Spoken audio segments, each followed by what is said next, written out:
Merci d'être avec nous pour la dernière partie de C'est votre avenir, toujours avec notre médium Alexandre Delevanne. Et avant de retrouver Christophe Bordet et toute son équipe des Vraies Voix, on retrouve Claire. Bonjour Claire.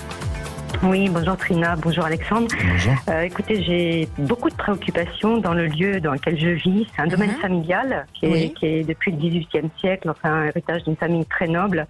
Moi, je l'ai acquis avec mes propres deniers, contre beaucoup d'opposition, parce que le maître des lieux, qui était mon grand-oncle, qui est défunt, était totalement entêté, ne voulait pas me le vendre.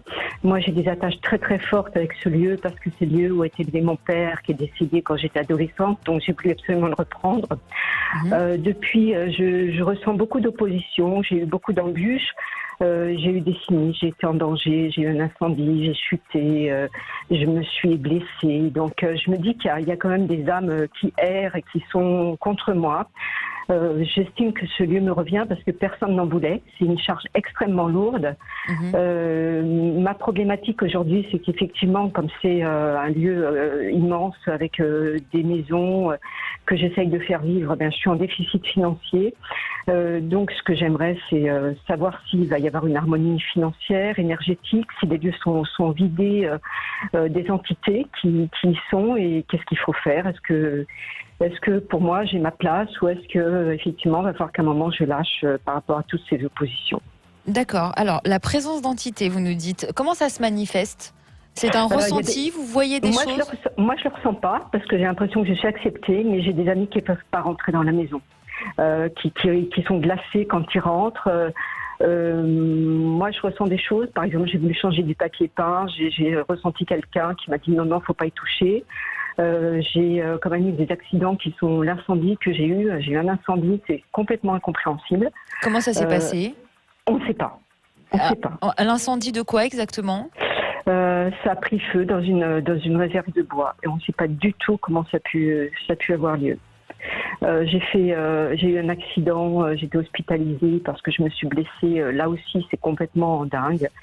Et puis j'ai failli chuter vraiment gravement d'un arbre. Ça arrive. Ça, c'est pas des choses. Ce sont des choses qui arrivent. Je me demande s'il n'y a pas un rejet par rapport à la personne, si le maître des lieux n'est pas toujours là en disant voilà, je suis chez moi. Et ce que des personnes ont entendu. Les personnes ici en campagne, je suis en plein centre, elles ressentent des choses. Et une personne m'a dit j'ai entendu, ton grand-oncle a dit je suis chez moi. Donc elle a encore entendu ça. Donc j'aimerais savoir si le lieu est pur, si je peux y rester et comment Alexandre voit mon avenir dans cette structure. D'accord, c'est-à-dire que vous ressentez la présence de votre grand-oncle, vous aussi ? Ou pas spécialement la sienne ? Moi j'ai l'impression que je suis acceptée, mais que tout le monde n'est pas accepté.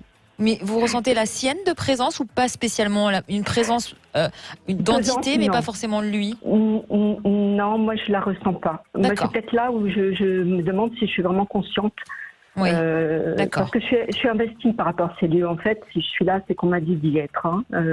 D'accord. Parce que ça a été un long combat. Ça a vraiment été une lutte pour avoir ce lieu. Il y avait beaucoup de personnes qui le voulaient et il y a toujours beaucoup de personnes qui le disent d'ailleurs. Mais il faut avoir des moyens et moi je déploie des trésors d'énergie pour y être. Donc c'est-à-dire que vous avez l'impression que votre présence n'est pas souhaitée là-bas. Vous avez tout à fait raison. D'accord. Oui. Alexandre, à vous de nous dire ce que vous ressentez. Alors, Claire, il y a, par rapport à ce que vous disiez, quand vous racontez votre histoire, il y a plein de choses qui me sont arrivées. Et maintenant, il va falloir construire, parce que c'est un peu un puzzle tout ça. Mais bon, si vous avez plein de choses qui vous arrivent, tant mieux. Voilà. Bien. Alors déjà, par rapport au lieu géographique, je sens est-ce qu'il y a un endroit comme une petite colline, ou est-ce que il y a... Oui. Je suis contre une colline et la maison n'a pas de fenêtre d'un côté parce qu'il y a une colline. Voilà, exactement. C'est parce que je vous sens accolé à une colline. Exact. Et voilà. Je précise qu'on n'a pas la photo de la maison. Non. Précise bien. Ensuite, il y a 5 parties qui semblent. C'est ça ? C'est 5 parties ? Exact. Ok. Ensuite, il y a une personne, mais qui, je crois, n'est plus là, avec un chapeau ou en rapport avec du chapeau. On fabriquait pas, il n'y avait pas une chapellerie ou. Il y avait un lien avec le tissu, oui. Avec le tissu. Il y avait un lien avec le tissu, oui, c'est juste. Voilà, parce que je pense qu'il y a eu quelque chose et c'est à cette période-là où il s'est enregistré une mémoire. Vous voyez, il y a quelque chose d'important à ce niveau-là. Ensuite, on dirait que l'environnement, l'environnement extérieur, qui n'est pas lié à votre domaine, mais en extérieur, c'est en train de changer. Il y a un environnement, soit il y a de la construction, soit il y a de la modification, vous voyez, et au niveau du sol, il y a quelque chose qui est en train de changer. Donc, moi, de ce que je ressens, c'est que d'un point de vue énergétique, on est en train de modifier le champ énergétique du sol. Et en fait, on se retrouve dans une cuvette chez vous, énergétique, comme s'il y avait une oppression énergétique. Et c'est pour ça que, si vous voulez, il y a un état comme si on pouvait avoir, à un moment donné, des états de stress qui pouvaient être inexplicables. Oui, certainement. Oui. Et je sens que c'est lié à ce qu'on est en train de modifier autour de vous. Ensuite, il y a, bien sûr, je ressens de la jalousie, mais je pense que ce sont liés à des histoires, c'est générationnel, des problèmes de jalousie. Et aujourd'hui, alors, vous essayez de résister, mais ça va être difficile, Claire. C'est-à-dire que c'est un lieu qui devient, et vous l'avez dit, vous êtes en faillite financière, donc c'est un lieu qui devient très difficile à gérer. Par contre, on dirait que vous allez avoir une personne extérieure, sans pour autant vous en débarrasser, enfin vous en défaire, mais vous allez avoir une personne extérieure qui a un peu un rôle de gestion de cet endroit pour soit le dynamiser ou créer une activité à l'intérieur de ce lieu-là. Est-ce que vous avez fait appel à quelqu'un de l'extérieur ? Je suis en contact avec quelqu'un, effectivement, qui a des projets, mais c'est lent. J'ai l'impression que ça stagne. Quelqu'un qui a des projets, qui est dans le milieu de la culture et qui essaye d'avoir un lieu dynamique. Mais j'ai l'impression que ça n'aboutit pas à grand-chose. D'accord. Et c'est un homme, Alexandre ? C'est un homme, oui. Oui, effectivement. Parce que je pense que vous allez avoir cette personne qui... Alors peut-être aujourd'hui, les projets sont un peu en statu quo, mais vous verrez que il va dynamiser l'endroit où il y a quelque chose qui va se faire. Après, peut-être qu'il faut suggérer d'autres idées ou d'autres possibilités. Peut-être que ça peut être une source d'inspiration, mais ça peut amener à d'autres possibilités. Mais pour moi, je sens que vous ne quittez pas cet endroit.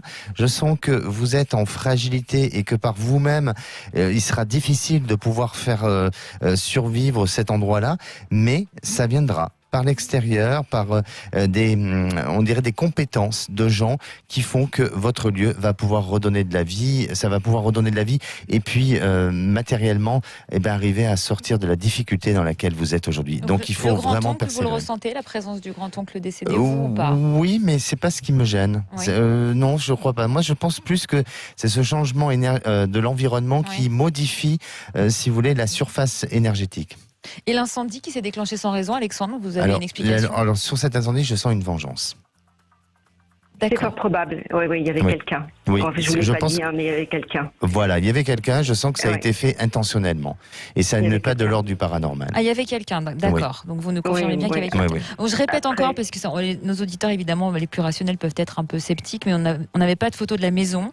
Donc les 5 parties, la colline, c'est vraiment très fort. Non, mais les plus rationnels ne nous entendent pas, Trina. Si, ils nous écoutent. Ah, ils nous écoutent. Mais évidemment. Je croyais nous n'avons pas que des gens qui sont irrationnels. Ah bon. Non, il y a moi, par exemple. Voilà, oui, j'attendais. Non, mais c'est intéressant qu'il soit là, Alexandre, parce qu'on a envie de lui demander, puisqu'on est là tous les deux, Trina, est-ce que, par exemple, moi et Trina, on va échapper au coronavirus, à votre avis ? On dit Trina et moi. Mais... Oui, non, mais moi d'abord. Alors déjà, je vous le souhaite, et puis vous avez plutôt intérêt à échapper. Mais bien sûr que oui, vous allez échapper au coronavirus. Voilà. De toute façon, vous voyez une accalmie d'ailleurs, petite parenthèse. Ça va se calmer. Oui, mais quand ? Merci beaucoup, Claire. Un jour, ça va se calmer. Un jour, oui, d'accord, oui. Non, vraiment, merci Claire pour votre témoignage. On espère que vous êtes rassurés. Écoutez, on va voir. Oui, ça me rassure un peu le fait d'y rester, mais je vois que c'est pas gagné. Voilà, merci. Oui, mais ça va bouger. Ça va bouger, Claire. Oui. Déjà cette année, vous verrez, vous allez vers du changement. Merci pour votre témoignage. Merci. À bientôt. Je vous en prie, au revoir. Alexandre, c'était très fort en émotion cette émission, vraiment. Bravo. Mais dites quelque chose. Ne faites pas vous êtes tellement humble. Il est humble. C'est incroyable. C'est vraiment incroyable. Ouais. Non mais ça a été très très fort. Vraiment réécoutez l'émission sur le podcast sur notre site sudradio.fr si vous avez loupé, puisque c'était vraiment incroyable.